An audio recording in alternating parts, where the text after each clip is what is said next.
اور یہ نکاح کا رشتہ اللہ تبارک و تعالیٰ کی نعمتوں میں سے عظیم الشان نعمت بھی ہے، اور اللہ تبارک و تعالیٰ کی عبادتوں میں سے ایک عبادت بھی ہے، اس لیے کہ یہ ایک ایسی عبادت اور نعمت ہے کہ انبیاء کرام علیہم الصلاۃ والسلام میں سے کوئی بھی نبی ایسا نہیں ہے کہ جس نے نکاح نہ فرمایا ہو۔ گویا کہ دیگر عبادات کے ساتھ ساتھ نکاح کی عبادت بھی انہوں نے سر انجام دی ہے، سوائے حضرت یحییٰ علیہ الصلاۃ والسلام کے کہ انہوں نے نکاح نہیں فرمایا، کیونکہ ان پر ایسا غلبہ آخرت تھا کہ جس کی وجہ سے دنیا کی ان علائق کے ساتھ ان کو کوئی تعلق نہیں تھا، لہذا انہوں نے نکاح نہیں فرمایا۔ اور اس وقت تک حضرت عیسیٰ علیہ الصلاۃ والسلام نے بھی نکاح نہیں فرمایا۔ ہاں، قرب قیامت میں جب نازل ہوں گے تب وہ نکاح کریں گے، اور چنانچہ حدیث میں آتا ہے کہ وہ نکاح کریں گے تو ان کے 2 بیٹے پیدا ہوں گے، ایک بیٹے کا نام محمد ہوگا اور دوسرے بیٹے کا نام موسیٰ ہوگا۔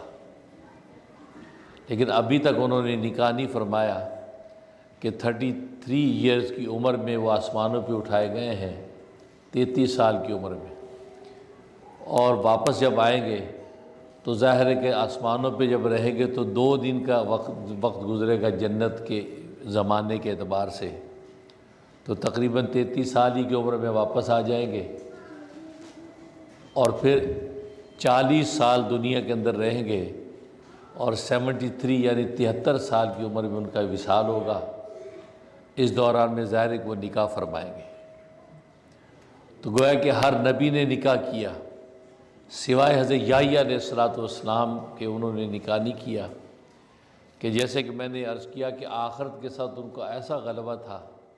کہ دنیا کی علائق سے بالکل دور تھے، بالا تر تھے، یہاں تک کہ ان کا قلب یوں سمجھے کہ عرش الہی سے لٹکا رہتا تھا۔ بلکہ روایات میں بڑا دلچسپ واقعہ آتا ہے کہ حضرت یحییٰ علیہ الصلاۃ والسلام اور عیسیٰ علیہ الصلاۃ والسلام دونوں خالہ زاد بھائی ہیں، یہ دونوں چلے جا رہے تھے تو سامنے سے ایک خاتون آ رہی تھی، حضرت یحییٰ علیہ الصلاۃ والسلام اس خاتون کے ساتھ ٹکرا گئے، کندھا لگ گیا اس خاتون کے ساتھ۔ حضرت عیسیٰ علیہ الصلاۃ والسلام نے کہا کہ بھائی جان یہ کیا حرکت کیا آپ نے، ایک نامحرم عورت کے ساتھ آپ ٹکرا گئے؟ تو حضرت یحییٰ علیہ الصلاۃ والسلام پریشان ہو گئے، کہا کہ نہیں بھائی جان مجھے تو خبر بھی نہیں۔ کہا خبر کیوں نہیں، تمہارا کندھا جو اس خاتون کے ساتھ لگا ہے، نامحرم سے تم ٹکرائے ہو۔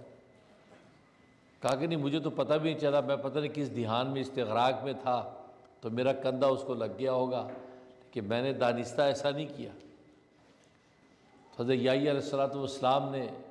پھر ان کو سرزنش کی کہ نہیں بھائی صاحب آپ ذرا دیکھ بھال کے چلا کریں، یہ کیا حرکت ہوئی۔ اس وقت یحییٰ علیہ الصلاۃ والسلام کو ایک جوش آ گیا، ایک کیفیت ہوئی، ایک موج آ گئی۔ کہا کہ بھائی جان آپ اس خاتون کی بات کرتے ہیں، میری حالت تو یہ ہے کہ میرا قلب عرش الہی کے ساتھ لٹکا رہتا ہے، اور اس قلب کی نگاہ صرف اللہ تبارک و تعالیٰ کی ذات کی طرف ہوتی ہے، میرا دھیان تو جبرائیل امین کی طرف بھی کبھی نہیں گیا، اس عورت کی طرف کیا جائے گا۔ یعنی میرا قلب اللہ تبارک و تعالیٰ کے ساتھ عرش کے ساتھ ایسا منسلک اور خدا کے دھیان میں ایسا مستغرق ہے کہ جبرائیل کو بھی وہاں گزر نہیں ہے، تو اس خاتون کو کیا گزر ہوگا، میں نے دانستہ ایسا نہیں کیا۔ یعنی اس سے اندازہ کریں حضرت یحییٰ علیہ الصلاۃ والسلام پر غلبہ آخرت،